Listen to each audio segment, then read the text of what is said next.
It's Mo. It is March 9th, and I've started my March reading, so it's time to talk about the books that I've started reading in March. This is my vlog-style monthly reading wrap-up. I do these every month, and they are videos where I talk about the books that I've read in the month, as close to when I've read them as I can manage. I try to talk for about 5 minutes about each book. I tell you something about them, whether I like them, whether I recommend them, and here we go. The first book that I read in March was The Oxford Brotherhood by Guillermo Martinez. This is the sequel to, I don't know where it is. This is the sequel to The Oxford Murders, which I read last year or the year before. This is a duology at the moment. I don't know if the author's writing more. It is about a young man from Argentina. This is an Argentinian author who comes to Oxford for math studies, some kind of advanced math studies, and one of the reasons that he wants to go to Oxford is because a inspiration of his, Selwyn, someone or other, is there, and he's this famous, brilliant mathematician, and specifically he is like brilliant and coming up with like patterns.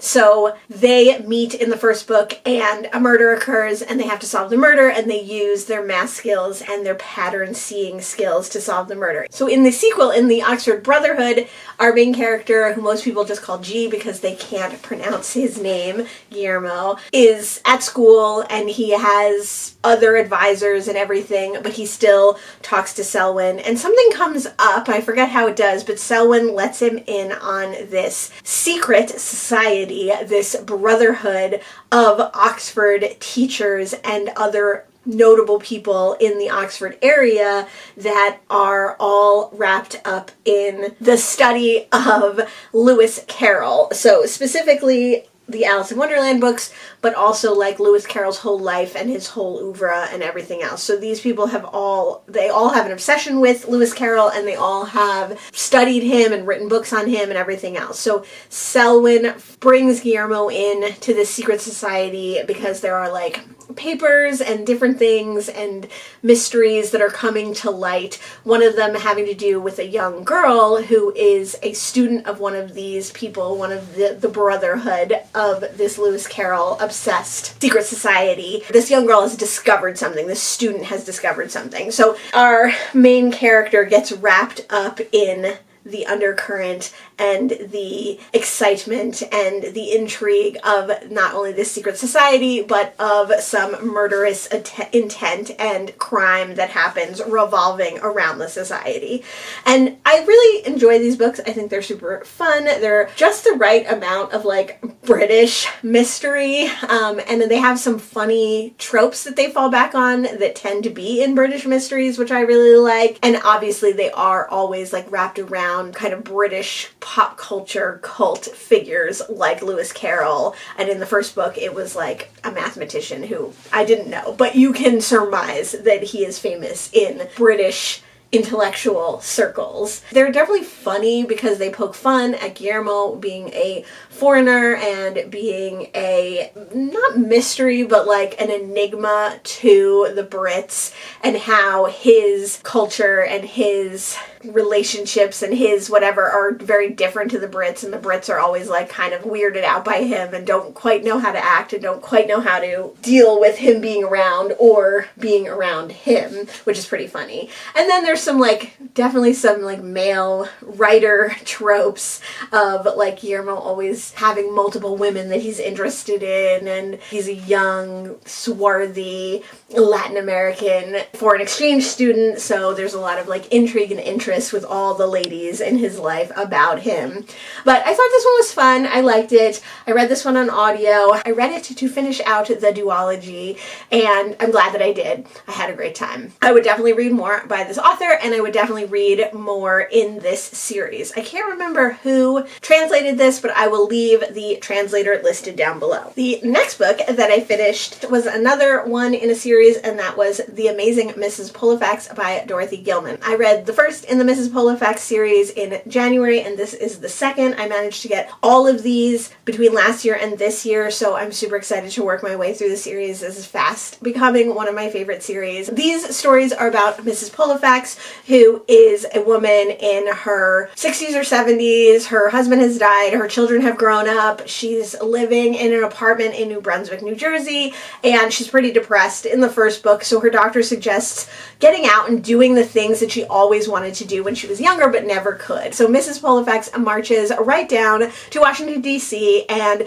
asks to become a spy for the CIA. Through a series of events, she does become a courier and a spy for the CIA, and in The Amazing Mrs. Pollifax, we see her second mission, where she is asked to go to Turkey, to Istanbul, to make contact and then courier a international spy / wanted woman. So the Americans, the CIA people, know that this woman is a double agent, and they're sending someone who is so unassuming, so undeniably not a spy, to go and retrieve her, and that happens to be Mrs. Pollifax. Of course, due to Mrs. Pollifax's inexperience and the extreme nature of this job, things go awry, and Mrs. Pollifax is forced to think on her feet and to come up with a totally new mission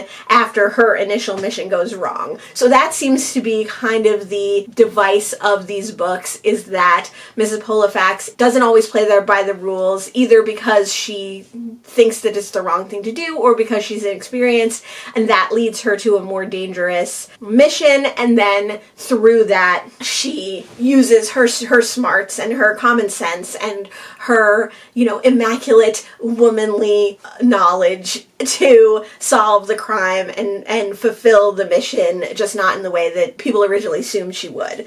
At least in the early books. I have read one of the later books, and I think she gains a lot of confidence and obviously also a lot of skill from having done CIA work for many, many years at that point, and so she is a little bit more in control of the situation, whereas in these early books, she's definitely along for the ride. So these books are just so fun. They're definitely similar to the Cat Who series, one of the predecessors to books like the Marlowe Murder Club and the Thursday Murder Club, books where elderly people or octogenarians or septuagenarians or sexagenarians are solving crimes and having adventures. And I really love this one. I just think Miss Pollifax is such a great character. She's so much fun to read, and she does have that perfect mix of naivete and then also being able to assess the situation and come up with the right answer. Sometimes that's because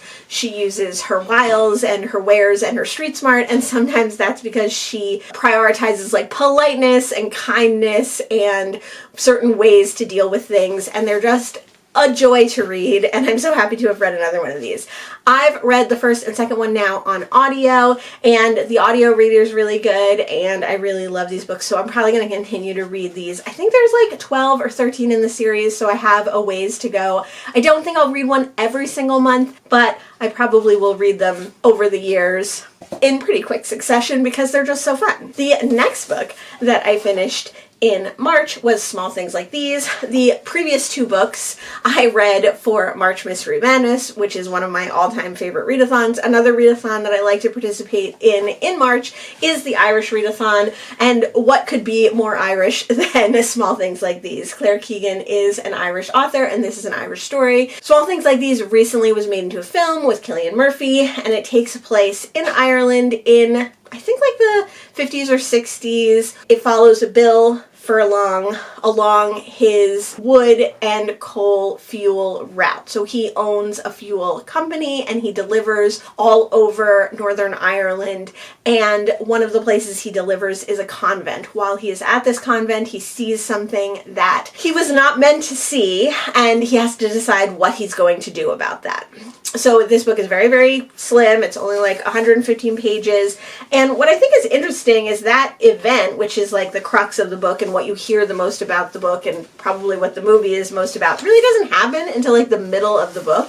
The whole first part of the book is really just getting to know Bill Furlong and his family and seeing his ideas of like life. He's a person who has a backstory that really impacted him and changed the way that he thinks about things and made the way that he thinks about things different than most people in Ireland at the time and in this small town at the time. So it's really interesting to learn how he thinks about the world and what he thinks about, and then see what happens when he finds this problem that he needs to kind of contemplate. I also read Foster by Claire Keegan, and that book I was kind of waiting for something really terrible to happen, and I was a little bit waiting for that in this book too, partly because I know some of the subject matter and the history behind the subject matter of this book, which is terrible. So I definitely expect there to be more violence and violence against women and more graphic depictions of violence,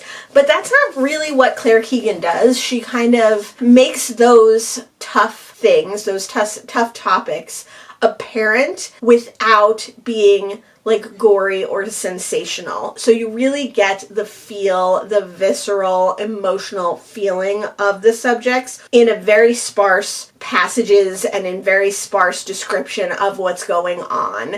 I appreciate that. Knowing what I knew about Foster going into this, I knew not to expect anything too horrific, just enough to evoke those emotions in you, just enough that you got the full picture of what was happening, but without being like gory or graphic. So I was a little bit less hesitant in this one. I still did feel that, and I think that that's just a product of reading such terrible things, even in books that I love, even in books that aren't about that. Abuse of women is so easily talked about, and horror, everyday horror, not horror in horror books, but everyday horror is so easily talked about. Descriptive passages are so easily inserted into what you would normally think is like a fine book, you know, something that isn't a very violent book. Animal violence is the same way. Yes? And Andre's out here.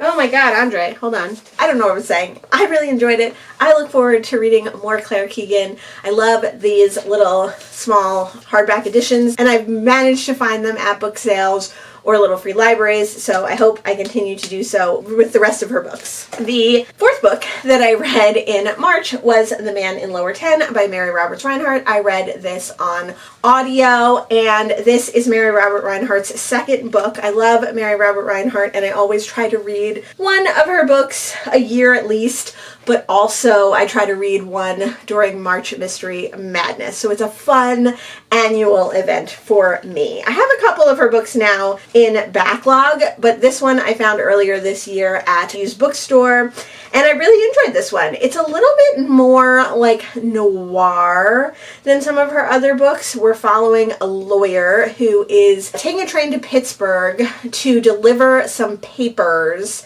that are very important to a case, and his partner tells him he better like take care of these papers. But on his way back from showing the papers to someone, he still has the papers. He boards the train. He is supposed to be in berth lower 10. But a drunk person ends up getting in there and sleeping there. And in the morning, not only does our main character, I forgot his name, Lawrence, not only does our main character, Lawrence Blakely, realize that the papers are gone, but he also discovers that the man in lower 10 has been murdered. So the rest of the book is all about discovering who the man in lower 10 was and why he would be murdered, and also who could have possibly stolen the papers and what happened. This book was really thrilling. There's a lot of crazy stuff that happens in this book. As far as like these books go, there's a train wreck, there's like a lot of intrigue, there's a lot of subterfuge, and it was just a really, really fun read. I love Mary Robert Rinehart. She always makes me like laugh out loud. Her books are just so funny. She reminds me a lot of Agatha Christie like that, because especially the Miss Marple series that I'm reading from Agatha Christie is so funny, and there's so many laugh out loud moments. This one also does have a little bit of a romance thread through it. A lot of hers often do. I just look forward to reading more of her work. If you haven't read her work, I wouldn't start here, I don't think. Her first book, The Circular Staircase, you could start with, but I would even start with kind of one of the middle ones like Miss Pinkerton or The Red Lamp, which is an epistolary novel. But if you like Agatha Christie, if you like Dorothy L. Sayers, if you like the other queens of crime, Mary Robert Reinhardt is right up there. She just happens to be an American. The fifth book that I've read so far in March was The Doll's House by Lisa Unger. This is a free short story that I get with one of my subscriptions. I'm desperately trying to get rid of that subscription, so I'm going to be reading a lot of the short stories that I haven't read yet in the next month or so. I really want to get rid of that subscription, but I do want to take advantage of reading these short stories. So I've read one other Lisa Unger, and it was also a short story in one of these collections. That one was a paranormal romance slash horror. This one is a paranormal romance slash horror about a mother and daughter who move out of their cramped little apartment into the mother's boyfriend's big palatial country house in New York. The mother and daughter were living in New York. Unfortunately, the mother's husband, the father, passed away. The mother finds love again, and the whole story revolves around how the mother is seeing this new love and this new move as an opportunity, but the daughter really doesn't want to move and doesn't want to forget her dad, doesn't want to discredit his memory by going with this new man and taking advantage of the opportunity. Of course, there's more than meets the eye when they get upstate to this fairly remote, huge mansion in upstate New York. That's where the story goes from there. This story is slightly longer than some of these short stories. It's like 2.5 hours, and the majority of that was kind of set up, and then we didn't really get to the like thrilling moments or the horror moments until more than halfway through, I feel like. I liked it. I like Lisa Unger's writing style. I have unhauled a Lisa Unger because it was more of like a domestic thriller, and I don't think I would want to read her domestic thrillers, but these ones that have like a supernatural or speculative element I do really enjoy. I can't remember now. The other one that I read was called The Sundown Motel, and I really can't remember much of that one, but I remember liking it and liking the twist. In The Doll's House, the twist was just very, very obvious, and it wasn't something that you didn't see coming, so it didn't even feel like a twist, like it was just all very laid out for you. So I didn't like this one as much, but like I said, I do enjoy her writing style, so I would continue to read speculative things from her in the future. I just don't want to read regular old domestic thrillers from her. And those were the first 5 books that I've read in March, and when I read some more, I will let you know. The next book that I finished in March was Sula by Toni Morrison. This is a reread for me. Sula is the first, only prior to this year, Toni Morrison book that I've read. Last month I did read The Bluest Eye. After reading The Bluest Eye, I decided I wanted to go ahead and read her books in publication order, so I went to Sula next because that's her next book. I read this for the first time in like 2021, maybe 2022. It was a buddy read with MH Books, who no longer makes YouTube videos, sadly, but every once in a while she pops by on Instagram, so that's good. But I hope she's doing well. I love her channel. I wish she would bring it back. She's a great booktuber, and was a great buddy read. It was really interesting to talk to her about it. We talked on Instagram about it, which was really fun. I've been reading my whole life, but I was definitely new in my journey to reading diverse books, to reading different types of books. I think that my reading up till starting BookTube was very narrow in a lot of ways. I have read a lot of different things, so it's hard to say that, but like since joining BookTube, my reading has become so unnarrow, so wide in scope, and I read so many different things that looking back on it, my reading did seem narrow. Like, for instance, when I was a teenager, I didn't love books written by women for whatever reason, and now obviously that has definitely changed. I think it's just finding the right books. I understand the reasons why I felt that way when I was a teenager, but I'm glad that I don't feel that way anymore. So, rereading Sula was really interesting because now I've read so much more, it didn't seem quite as revolutionary to me as it did the first time that I read it. I still loved it. It's still amazing. I still think it's great. I definitely enjoyed this one more than I enjoyed The Bluest Eye, even though The Bluest Eye was great as well. And it was interesting to reread this because there were aspects of this book that have stuck with me that I think about a lot, that I think about when I think about Toni Morrison's work, that I think about when I think about Black contemporary writing, Black modern classics, stories of sisters or close girlhood, close girlfriends. There's things that I thought about and things that I remembered. They were still shocking on my reread. They were still unexpected on my reread. I mean, obviously I expected them to come up, but like within the story, they were still super, what's the word, like exciting or interesting.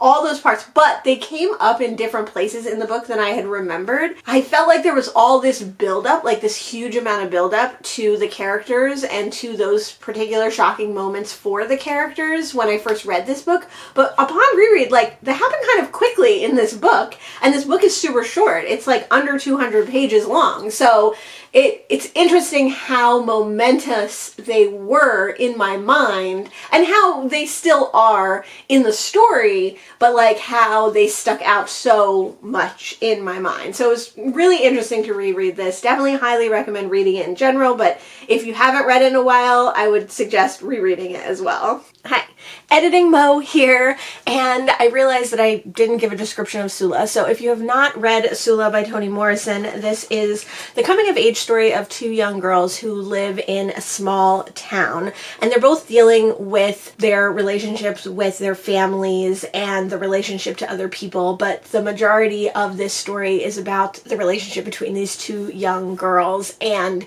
how that relationship changes as they grow up. Sula and Nell grow up together. They meet at a time in each other's young lives when they can complete each other. And for their whole youth, that's what they do. They are brave when the other is scared, they are soft when the other is hard, and they make this complete circle of a person, this full person. Nell has traveled once and dreams of getting out of this small town, and Sula just wants to kind of live a life where she is recognized, like, important to people, and so they kind of fulfill that. The adventure that Nell craves, Sula gives, and the love and comfort that Sula craves, Nell gives. And then this story follows them as they get older and as Sula leaves town, and then what happens when she returns. So it's following these women's lives, but it's also following all the lives of the people in this town. So you see different stories from different people, the parents of these girls, the friends of these girls, the townsfolk, the ostracized and the accepted, and it's just a really great, gripping story. Like The Bluest Eye, it is told not in vignettes, but in almost little complete short stories that then all make a full story. This one has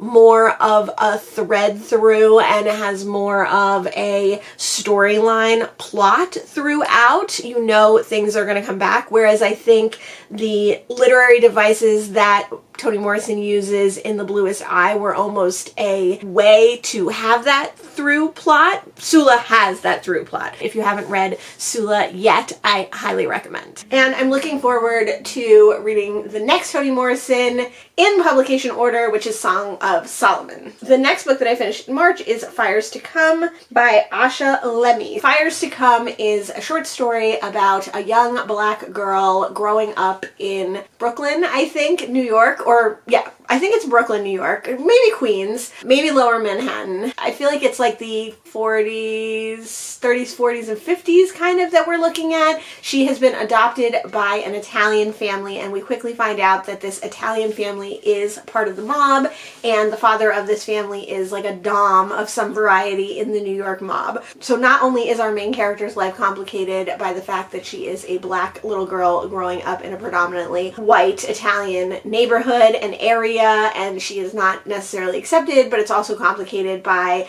that her family is very complicated in general as well. So we see her as she grows up, her relationship with her two brothers, who are the natural children of her parents, her relationship with her mother and her father and her brothers. And then later we see her kind of growing up and the repercussions that follow. Just generally, one of the interesting parts of this story is that she does discover Harlem and the Harlem Renaissance, which is really interesting. interesting, and I liked that kind of historical tidbit. On the whole, this one was pretty forgettable. Like, I enjoyed it while reading it. It was totally fine. It was, 45 minutes to an hour long on audio, so it went very quickly. I liked the characters, but it didn't do anything like super revolutionary or super compelling, and I didn't think that the writing style itself was doing anything super exciting either. It was fine. If you have that subscription and you get it for free, I wouldn't not listen to it. I would definitely listen to it or read it, and I would read more from this author because I think the subject matter was pretty interesting. The next book that I finished in March is No One Can Know by Kate Alice Marshall. This is my second Kate Alice Marshall. I read another Kate Alice Marshall last month or the month before, and I really like her writing style. The first Kate Alice Marshall that I read was What Lies in the Woods, which was written before this one, and both of these are adult novels. I think Kate Alice Marshall is pretty well known for young adult novels, so I've only read her adult novels. What Lies in the Wood I thought had some interesting aspects, and it definitely did that thing where you were like, oh, I think it's the bad guy's this, and then there's a red herring, and then you're like, well, I think the bad guy's this, and then there's a red herring, and then you find out the murderer was the person that you kind of thought it was, like, right at the beginning. This was similar to that in structure. It's very simple thriller structure. I think that the other book was a little bit more thrilling. I didn't find this one particularly like thrilling, and it felt more like just a contemporary mystery to me. No One Can Know is about Emma and her two sisters, but we first meet Emma when she is coming home from a doctor's appointment and she has found out that she's pregnant. So her husband and her are about to buy a house, and when she comes home, her husband also has some news for her. He has lost his job. So the house that they were going to buy is going to fall through. Now they have a baby on the way that they need to take care of. It's really stressful, but especially for Emma, because she has not been completely honest with her husband, and she did not tell her husband that her parents were murdered in the house where she grew up when she was a child. She and her two sisters were there at the time of the murder, and she was initially suspected of murdering her parents. Emma and her sisters still own the house where her parents were murdered, and her husband convinces her to go back to the house, which she hasn't been to since she was a young child, and live in it while they're under all of this stress and pressure from losing their house and having a baby. So Emma goes back to the house, and we learn all about Emma's relationship with her sisters and her parents. We see flashbacks to the night that her parents were murdered, and we see flashbacks to Emma's life. We get perspective from Emma. We get perspective from her two sisters once they're kind of introduced more, and we try to piece together what happens on the night their parents were murdered. So there's a lot of characters. There's like an ex-boyfriend, the two sisters who have, odd things in their own way, but mostly we're following Emma through this process. So like I said, it's a little bit more of like a mystery, and you're trying to just figure out what the truth is. And of course, some people can't remember what the truth is. Some people don't know. Emma seems to not really know what happened, but has been willing to cover up whatever it might be for her sisters. So there's the whole like sister dynamic and family dynamic, and I thought this one was just fine. It was fine, it was fun, very similar to What Lies in the Woods, but without the kind of little hook of What Lies in the Woods that I liked from that book. This one was like perfectly good. I feel like when I've heard people talk about these books, they like one or the other. Either people like No One Can Know, or they like What Lies in the Woods, but most of the time I feel like they don't really like either of them, and I like both of them. I think they're both totally fine, fluffy, forgettable thriller mysteries. There's nothing offensive about them, but there's nothing groundbreaking about them either. Now, I do like Kate Alice Marshall's writing, and I do like kind of the flow of story and the character development that she uses, so I will continue to read her books. They're just gonna be like fun when I'm in the mood for a fast thriller that I don't really have to think about that much kind of book. In What Lies in the Woods, I definitely had like ideas of who the killer was, and then eventually I was proven right after all the red herrings. In When No One Can Knows, I didn't really even think about it until like 2/3 of the way through the book. But when I did think about it, it sort of was the person that I thought it might be. There was no drive to like try and think who it was. Like a lot of times in mysteries, I'm like, oh, it's this person. Or like you can't help yourself but like conjuring up different scenarios or wondering who it might be. In No One Can Know, I really didn't care to think about it at all. That might say something about what your experience might be with the book, but overall, totally inoffensive. I didn't mind it. The next book that I read in March was Staged by El Casamano. This is a short story. Staged was about two realtors, best friends, one who believes that staging the house is the way to sell and upsell the house. So our main character has gotten this house. She really wants to sell it. It's, you know, going to be her commission. She really needs it, and she doesn't want to put all this work that needs to get done into staging this house, but she thinks that she'll get a bigger payoff, so she gives it a try, and like at the behest of her best friend. So they're there the day before the open house, and the final touches are going on. Like people are coming in to clean the house, people are doing like minor aesthetic repairs, there's a landscaper there fixing things, and they're overseeing everything, our main character and her best friend, when they need a couple of things, so they run out. The landscaper asks if they would buy a couple more plants, so they come back with the plants and they discover the landscaper dead. The mystery goes on from there. This is a very short story, again probably like 45 minutes, an hour long on audio, if that. Our main character kind of takes it upon herself to try and figure out this murder. So we meet a cast of characters, the builders who were there, we meet our main character's on again, off again situationship, and maybe he has something to do with it, we're not quite sure. So it's very cute, very quick little mystery. I think it's an interesting premise to center a mystery around realty and house staging. It definitely leaves you with a lot of opportunity to create more stories around this character. And the character was interesting. She had some interesting, you know, things going on. But overall, didn't do much for me. It was pretty forgettable, and I didn't really love the writing. So I've never been interested in reading whatever that mystery series that El Casamano does, Finley Donovan, but this cemented to me that I don't care to read Finley Donovan. That being said, I would read other short stories that this author did or other books that this author did maybe later, but that particular Finley Donovan series I'm not interested in. The next book that I finished in March is Black and Buddhist: What Buddhism Can Teach Us About Race, Resilience, Transformation, and Freedom. This is a collection of essays edited and contributed by Pamela Ayo-Yatunde and Cheryl A. Giles. This book was written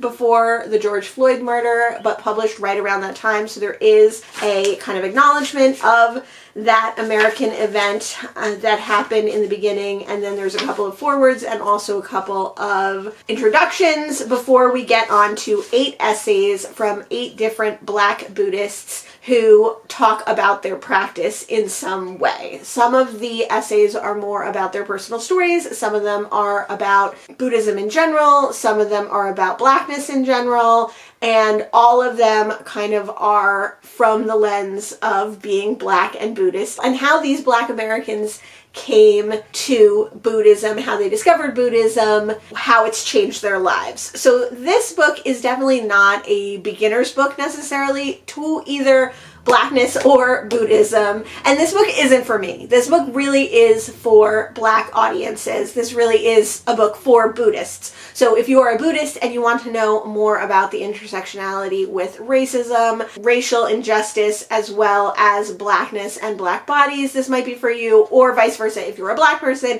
and you're interested in Buddhism, this might more be a book for you. That's not to say that I couldn't get something from this book. I got a lot from this book. I ended up annotating this book and underlining quite a bit. The first chapter, I didn't have my pencil on me, so I tabbed it up, and I plan on going back and rereading that chapter so I can underline. There were a lot of fascinating ideas about racism and race relations in America and about Buddhism as well, and a lot of tidbits and ideas from Buddhism that can help with dealing with the racial inequalities that we have in America today. So if you're a person who fights for social justice, if you're a person who is interested in nonviolence, if you're a person who is interested in ways of communicating with people and how to bridge the intersectionality of all those various things, as well as spirituality. Like, this is a really interesting book. Again, I personally couldn't understand every single aspect of this book, but there was a lot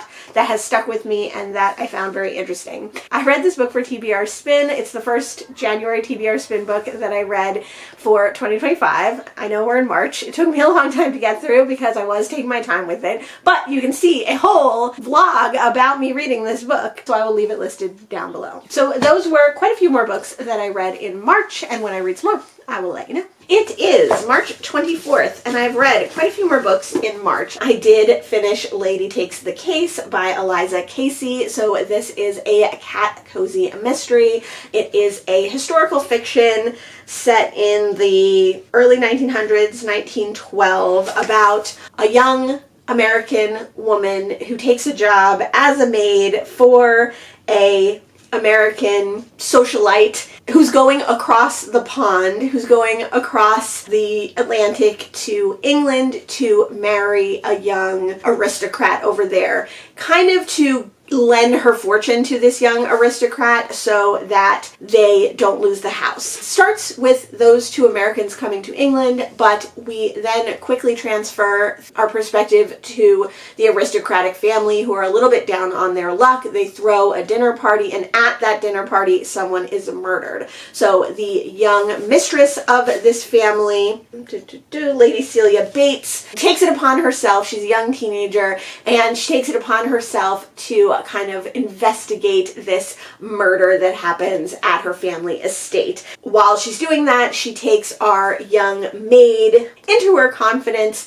and that young American maid happens to have found a cat on the ship over, so our cat Jack also takes part in solving this mystery a little bit. So this is definitely not a cat cozy mystery in that the cat is solving the crime or the cat is directly related to solving the crime, but the cat does play like a fairly substantial role, and at the end of this book you see Lady Cecilia and her young friend and Jack the cat going on to potentially solve more mysteries. So far this book is a duology. First one was published in 2019, so I think the second one was published in like 2021, so I don't know if this series is going to go on or not. I enjoyed it. As far as cat cozy mysteries go, like I said, it doesn't have a lot of cat in it, but it has a little bit more cat than something like We Solve Murders, which the cat is only in it a little tiny bit. I will definitely be continuing on with this series. I already saw that the sequel is on Hoopla, so I can get that on audio, and I probably will eventually read it.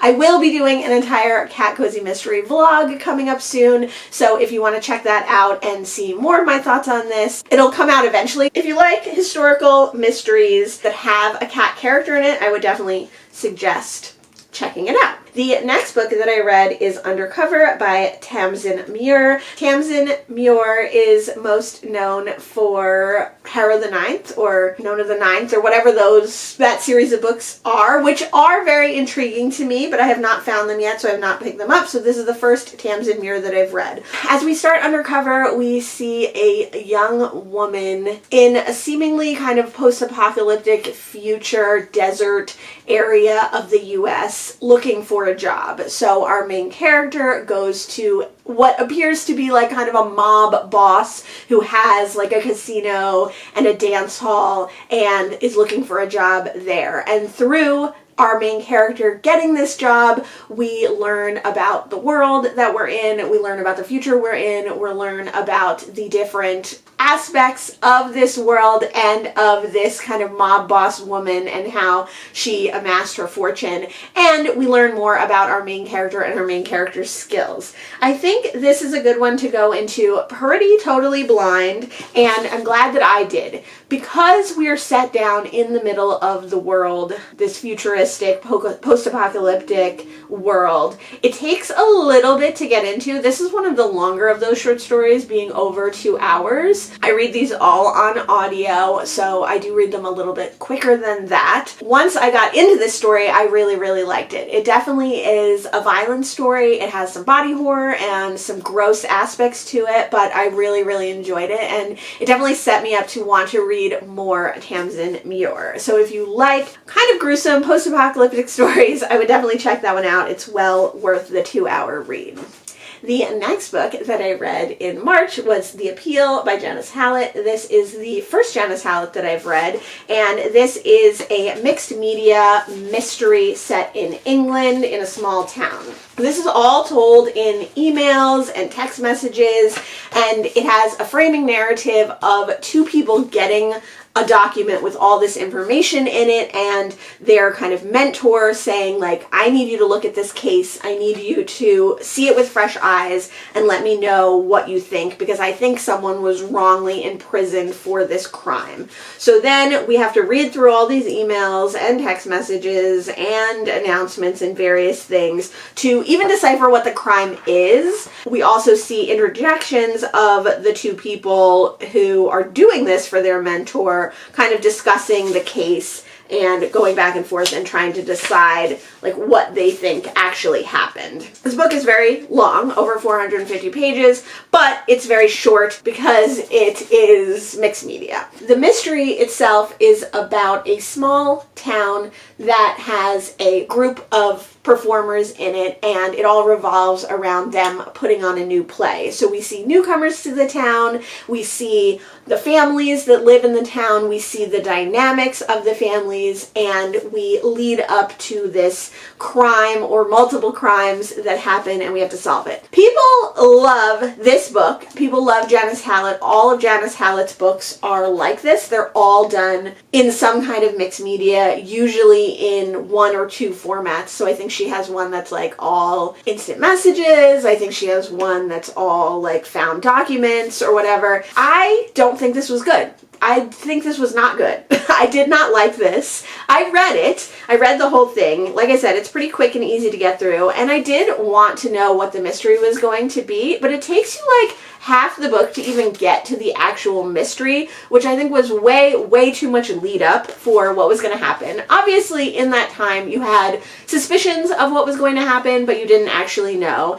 And then I think there were some like major plot holes or omissions in the evidence that you are given that didn't really make sense. They give you all this information, and then at one point they say like, oh, you should have made the leap from A to B to know what was going on. Because these are books that, unlike other mysteries, you are supposed to be trying to figure out, right? An Agatha Christie mystery, you can try to be figuring it out, or you can just read them. This one, you're like actively encouraged to try to figure out what's going on. But if then there is a leap of evidence and that you are not given it, how are you supposed to glean that information if the information isn't actually given to you? So there was like parts that had to be explained to you later. So to me, that means it was ineffective in its mission of trying to get you to solve the crime yourself, because you couldn't have solved the crime yourself because there were parts of this that they had to tell you later. And then, you know, I liked that they gave you kind of the initial thing for the initial trial, and then there was more evidence that was presented later, so you did get more information later, but that wasn't the information that wasn't given to you. Like, that information still had to be told to you in the framing narrative as opposed to in the actual evidence. None of these characters were likable. There was no one that you were connected to want to make you solve this crime. There were a lot of very obvious things that it seemed silly that the people who were reviewing this crime didn't pick up on. And then there were also very unobvious things that were omitted that you couldn't have possibly known until they told you. So I do not think I will be reading any more Janice Hallett. I thought this was like a struggle to get through for what it should have been, which is like a super fun, fast-paced, interesting, accessible mystery. Unfortunately, I really did not enjoy this one. But people love her, so you might love her too. Editing Mo here again. I wanted to end this video here because I'm editing and it is getting so long. Spoiler alert, I read 28 books in March, so this is the largest month of reading I've ever had, and certainly the longest wrap-up that I've ever had. I think before this, my record was 22 books in 1 month, so there's a lot of books to get through. I wanted to end the video here. I will post the second half of the March wrap-up as the next video that I post, so you won't have long to wait for that one, but I thought to give everyone a break of listening to me talk about books, we would end the video here and start again with the next book that I read. Sorry to end this on a little bit of a negative note with how much I disliked the appeal, but I will have more books to talk about and better things to say about those books. I did read for a lot of readathons this month. Stay tuned in the next video to hear all about those. In the comments for this video, let me know if you've read any of the books that I mentioned so far. Let me know if you can anticipate some of the books that I read in the next part of this video. Thanks so much for joining me today, and I'll see you in the next one. Bye!